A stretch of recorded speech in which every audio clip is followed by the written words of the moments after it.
So, Vince. Vince, yes, the engineer, the guy from the steel mill. We found him, right?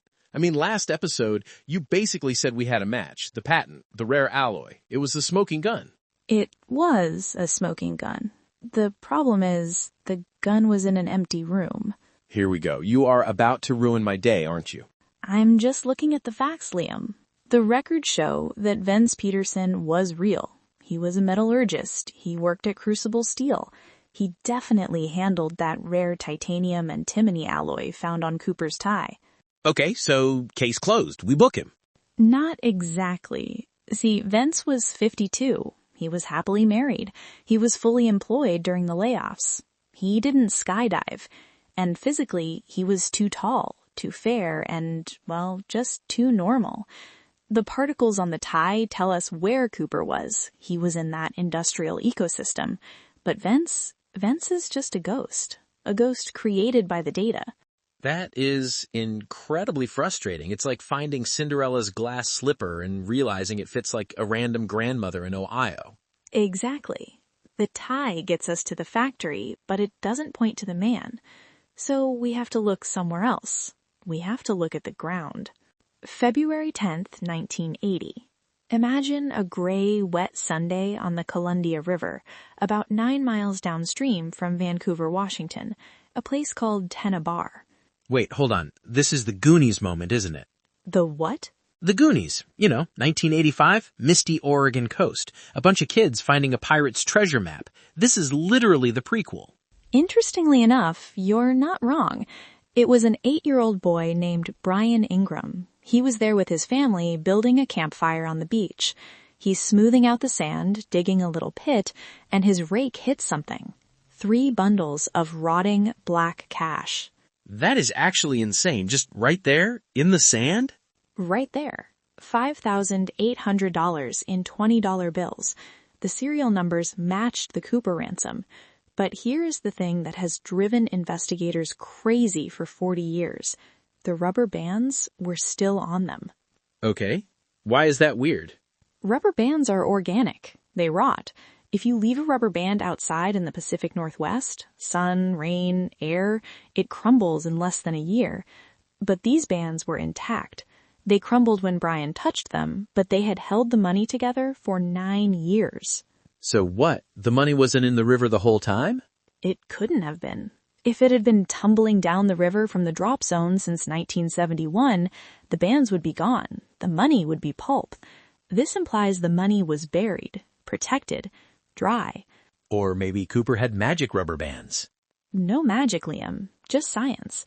And this is where it gets really dark. Because the citizen sleuths, that team we talked about last time, they didn't just look at the bands. They looked at the algae. Algae, of course, because why wouldn't we look at pond scum?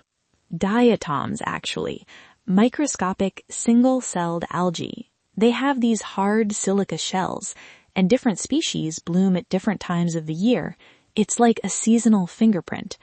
Now, Cooper jumped in November, winter, so you would expect to find winter diatoms on the bills, right? Right. Cold water algae. They didn't find them. Instead, they found Asterinella formosa, a species that only blooms in the spring, specifically May or June. Wait, pause, stop. Are you saying the money didn't get wet in November? It got wet in the summer? Exactly. The evidence suggests the money entered the water or was exposed to wet river sand months after the hijacking, which leads to this spring return theory. The spring return? Sounds like a horror movie sequel. It's the theory that Cooper didn't die. He didn't splash into the river and drown. He landed. He survived. He buried the money, maybe in a dry bank, maybe in a hole, and then he came back. He came back? In the spring of 1972, when the weather was better, he came back to retrieve his stash. Maybe he was rushed. Maybe the riverbank had shifted. He digs it up, but he drops 3 bundles. Or maybe he reburies them because he can't carry it all. That's when the spring diatoms get on the bills. That's why the rubber bands survived the 9 years. Because they were underground for most of the 9 years. That changes everything. He's not a ghost. He's a guy who lost his keys. Or, well, lost $5,000. So he won. He got away with the rest of it. That's the implication. The FBI searched for a body, but the biology tells us we should have been looking for a man walking out of the woods. Man, that is haunting. Just imagining him out there digging in the mud. And there's one more detail. The flight path. For decades, the FBI used Vector 23. They thought he jumped near Ariel, Washington. They searched those woods for years. Nothing. But new analysis suggests the plane was actually further west, closer to the Washougal River. So they were looking in the wrong place? By miles. If he jumped further west, he lands closer to the river, closer to civilization. It makes survival much more plausible. I don't know if I should be impressed or terrified. So we have a guy. He's probably an engineer from the steel industry. He wears a cheap clip-on tie. He knows about titanium alloys. He survives the jump. He comes back in the spring. He takes the money and he vanishes. Faded, just like the particles on his tie. We can strip the tie down to its atoms. We can count the algae on the dollar bills.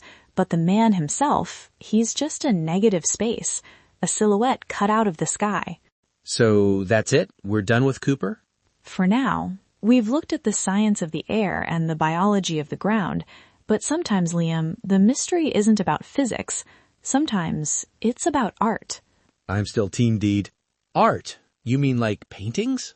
I mean like a crime scene posed like a surrealist masterpiece. Next time, we're leaving the cold rain of the Pacific Northwest. We're going to 1947, Los Angeles, to a woman the world called the Black Dahlia. Oh no. And we're going to ask a question nobody else has asked. Was her murder a crime, or was it an installation? I am already terrified. Hey, Amelia. Yeah? Will the last person leaving Seattle Turn out the lights. I know, Liam. I know.